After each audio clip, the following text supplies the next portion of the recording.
you are the 93rd Yes, sir. student president Yes, sir. of the college. Yes, sir. What's the difference you want your presidency to make? And my campaign was titled "The Crown." So not only is The Crown my favorite TV show, but I also think about the crown metaphor that we always talk about Right. at Morehouse. That Morehouse places a crown above our heads, but it's up to us to grow tall enough to reach it. For me, my goal just over this next year, this next academic year, is to help other students realize that they all have their own individual crown, but as a community, we have our own collective crown as well. And I can't reach my own crown without the help of my brothers. When I was running for SGA president, I didn't do it by myself. I had a team that supported me through thick and thin. And just understanding that there's a community. Like I talked about community a little bit earlier, but I want throughout this next year to impart on students that there are so many different communities for them to be a part of outside of just the grander Morehouse community. And that once you have that community, like, you're not gonna be the only person trying to, get you to reach that crown. Hello everyone, my name is Rollin Jackson Jr. I'm a graduating senior political science major, international studies minor student on the pre-law track from St. Louis, Missouri. And I humbly serve as your 93rd president of the Morehouse College Student Government Association. And hello, everyone. I am David Thomas. I have had the privilege and the pleasure of being the 12th president of Morehouse College, now in my 7th year, about to begin my 8th. And RJ and I have something in common, which is that we are both from Missouri. That is true. I am from Kansas City, Missouri, and he's from the wrong side of the state, but still in the state. So Missouri's in the house. Yes, it is. It is for sure. But today we have a very special treat. It's kind of like a president-to-president kind of fireside chat. But I'm really excited to sit down and talk with you, Dr. Thomas. This is, just an honor to sit down and speak with you as well, and just kind of learn a little bit more about you. You learn a little bit more about me, and then we go from there. So without further ado, I'm going to go and ask the first question. As the 12th president of Morehouse College, how has that role shaped, your life as a whole, and what kind of got you towards that role of being the 12th president of Morehouse College? So there's two questions in the one question. Yes, sir. All right. One is, how has having the role shaped me? Mm-hmm. And the second is, how did I get to the role? Yes, sir. So I'll start with how I got to the role. I wanted to come to Morehouse from the time I was 10 years old. Mm-hmm. Only applied to 2 colleges, got into both. Morehouse had a lot of smart guys, smarter than me. They gave them money. I didn't get a scholarship. Mm-hmm. I got a full ride from the other place. I went there. Mm-hmm.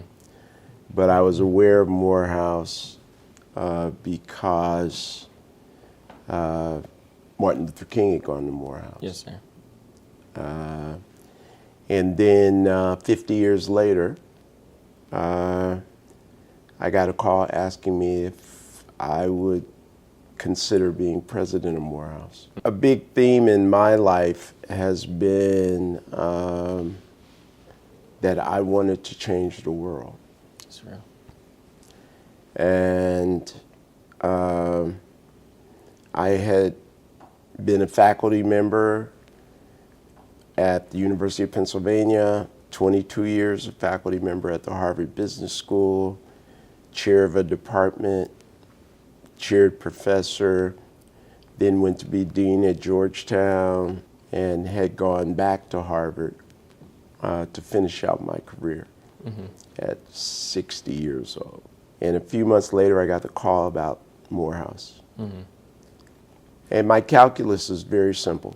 If I could be as successful at Morehouse as I had been everywhere else, my impact on the world would be greater than it could have been had I just stayed at Harvard. That's true. Because in 7 years, I have impacted over 7,000 black men. That's huge.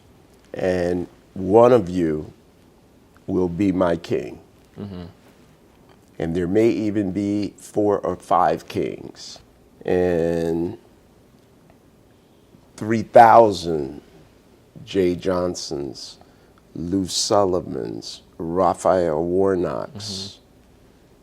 So this was an impact play. Yes, sir. That's how I got here. That's good. You ever see the movie Malcolm X? Yes. Yes, my friends and I watched it. Spike Lee? Yes, sir. We watched it every year, actually. Okay. You've been to NSO? Yes, sir. I've been an NSO leader 3 times. So. You've been to NSO 3 times. Okay. Yes, sir. What happens at the end of the parents' parting ceremony? So my recollection is that Dean Carter says, open the doors of no return. Is that the right answer? Open the doors of no return. And what's the visual? The visual is like you see the doors open, and it's almost like he also refers to it as the Jordan River. So all the Morehouse men, file onto Westview Drive, and you just see the parents looking out at the black men. Okay. So now if you think about the movie Malcolm X, there's a scene where a black man has been beat up by the police. He's in the hospital. Malcolm X goes to the hospital, says, I want to see brother, whatever his name is. Initially, the police resist. They look outside, and what do they see? Just a sea of black men outside. They see a sea of black men outside. Yes, sir. When you come out of the parents' parting ceremony, what do you see? Just a sea of black men outside. Just a sea of black men. And only one man can give them the command to move. At Morehouse, that man is me. Carter and I are up on that wall together. And we say together, open the gates. And I do like this. And the whole crowd. And the whole crowd moves. Yes, sir. It's pretty awesome. I think seeing that, especially this past year, as you know, it rained quite a bit. And have you seen the picture? I have seen the picture. Which it's iconic. It is iconic, and it's just like, just seeing that and actually being able to sit there and experience it was just like, I don't know, kind of felt like one of those like God-sent moments of, my time is coming to an end here, and I feel like this is what, like that Morehouse mystique is about, and seeing that. RJ,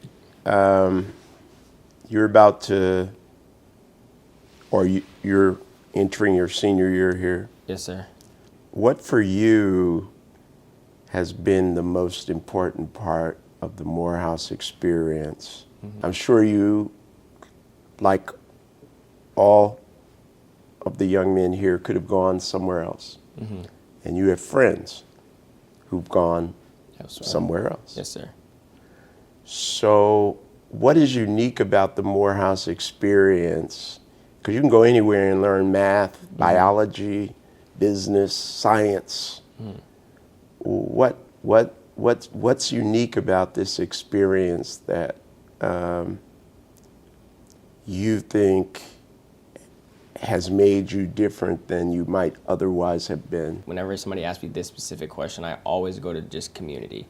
I think that's been the most important thing for me, and like the bedrock of like my experience here is the community that I built, and like my close group of friends. We were just talking about the Malcolm X movie. That's something that my friends and I watch very frequently. But I would just say just the community that I built here in so many different facets. Like that's one of the most beautiful things about Morehouse is there's hundreds of different communities that you can be in while also existing in this one large community of being at Morehouse College. But I would just say, like, from my freshman year, from the day I got out of, my parents drove us down in a minivan, and we get out of the car at the hotel, another Morehouse student, he's actually my best friend to this day, got out of the car behind us, and we met in the lobby, took a picture, and the rest is history. We're best friends to this day. Wow. His name is Miles Moten, so that's one of my best friends. Another one of my best friends, his name is David Smith. We were on Brown Street, actually, second day of parent parting, and his mom had seen me moving into Du Bois Hall my freshman year, and I was just facing the street. My parents were already inside, so I'm just, minding my business a little bit, and she taps me on the shoulder. She's like, hey, I saw you moving into Du Bois, and my son's a freshman there as well. Do you mind if I take a picture of you all? And I could have said no. I very much could have said no, but I was like, you know what? I'll take the picture. Turned around, took a picture with David and his roommate. 3 of us are still best friends to this day. Like, we spend almost every day together. And I just feel like I've gained a community of brothers that are literally going to be here for me through thick and thin. I just told David the other day, like, we've literally experienced thick and thin together. And I mean, now being a senior and looking back on that, like, I can definitely 110% say that, like, Morehouse was the place for me. It is the place for me, and it will always be the place for me. And I cannot imagine myself anywhere else spending 4 years of my undergrad experience. And I have a dad that graduated in class of 92 and an uncle that graduated in the class of 2013. And at first, when I was, applying to schools and I was thinking about coming to Morehouse, I was like, I don't know, like, if it's going to be for me. I went to all boys high school. I've been kind of in a single gender environment since 5th grade. But being down here, like, every day I just, like, go to bed and just thank God, like, that I'm here, and just understanding that this was the best choice for me, and it's opened so many doors for me. What made you want to be president? Because, my experience, being president is just a great title. Few people appreciate Yes, sir. the hell you catch Yes. when you're in the job, Yes. and the inability, at least mine, to live up to people's expectations. I would definitely say for me, because it's just really ironic. Somebody actually just asked me this question. A freshman came into my office. I was putting pictures of my office earlier today, and they came and asked me that exact same question. So, because they had known I was freshman class council, hall council, sophomore class council, then SJ my junior and senior year. And they were like, what made you decide to run for president? And I feel like the biggest thing for me when I was considering and then ended up running for SJ president was I just sat down for a second in my room. I stayed in Purdue last year, and I just sat down for a second and literally closed my eyes, and I thought of myself as a freshman. And every year as I went through Morehouse, I thought about, what leaders did I see on campus and how did they impact me? And when I got to my junior year and it came time to run for SJ president, I just knew the work wasn't done. And I understood that freshman RJ, like, what was he looking for? Because there's going to be a whole other class of freshmen. We have about 730 that are going to be 34. looking. 734. So there's 734 freshmen that are looking for somebody to guide them through their first year at Morehouse. And that was the same way I was my freshman year. So I just understood, like, my work was not done, and the way I could, use my team and work with my team, because I have a really good administration that really helps me out just in all facets of campus. And just knowing that there was an opportunity there to build that community and also be that inspiration for 734 freshmen, I was like, I can't pass up that opportunity. And I ended up running, and by the grace of God, won my election. And I mean, now I'm here, and I see that impact, and I see myself, like, as a freshman in the new freshmen that are here. And I mean, it just I don't have any words for it. Every day I just, again, go to sleep, and it's just like, this is God's plan, and this is what's meant to happen. So I'm just honored to make that impact. Okay, so let me ask you another question, because I don't get to do this. Usually people are asking me questions. Yes, sir. We had a very wealthy potential donor come to visit the campus. He's not African American.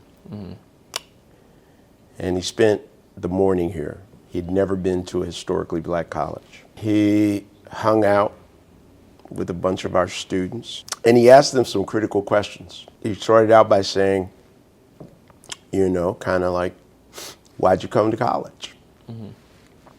Answer's pretty simple. I'm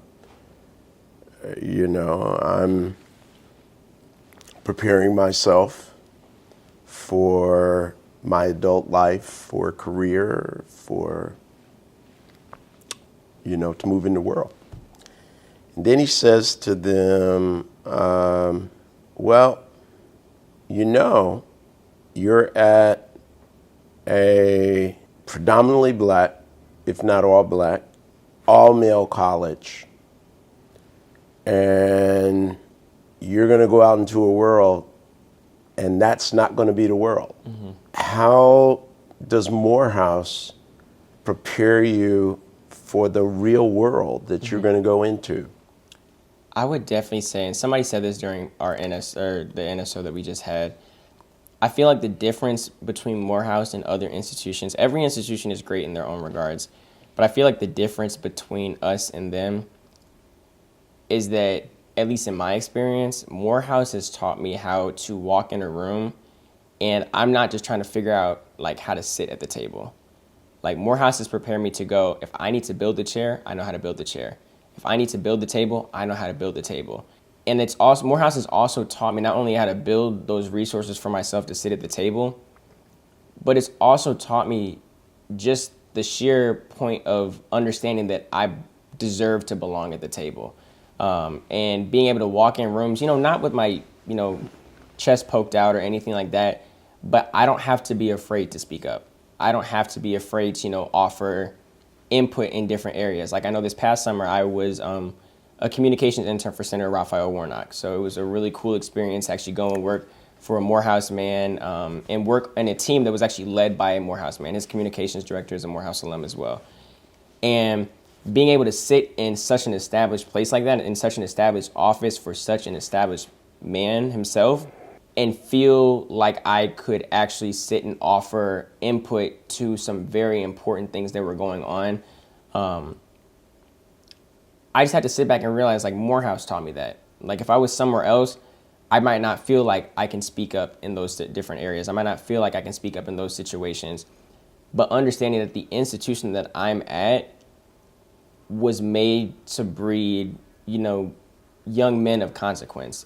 And, like, that's the consequence that you're stepping into, is being willing to, step out of the box when nobody else will. Because there's a lot of rooms that you step in that nobody wants to answer a question but the Morehouse man in the room. Nobody wants to go and solve an issue but the Morehouse man in the room. Nobody wants to, put their foot forward when something goes wrong but the Morehouse man in the room. That's what's the difference between us and them, is that we're able to just put ourselves out there. Like, we're able to put ourselves out there and not be afraid to put ourselves out there.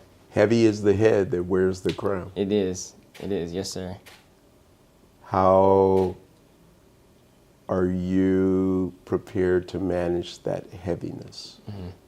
That's a good question. I would definitely say that I'm prepared to manage, the heaviness of that crown, just because, like, I've allowed Morehouse to go through me. And I wouldn't say necessarily that I've just ran straight through Morehouse. I've allowed it every single, like, each and every day, every year, to just go through me, through the ups and the downs. Like, because for sure, every student has their down days and every student has their up days.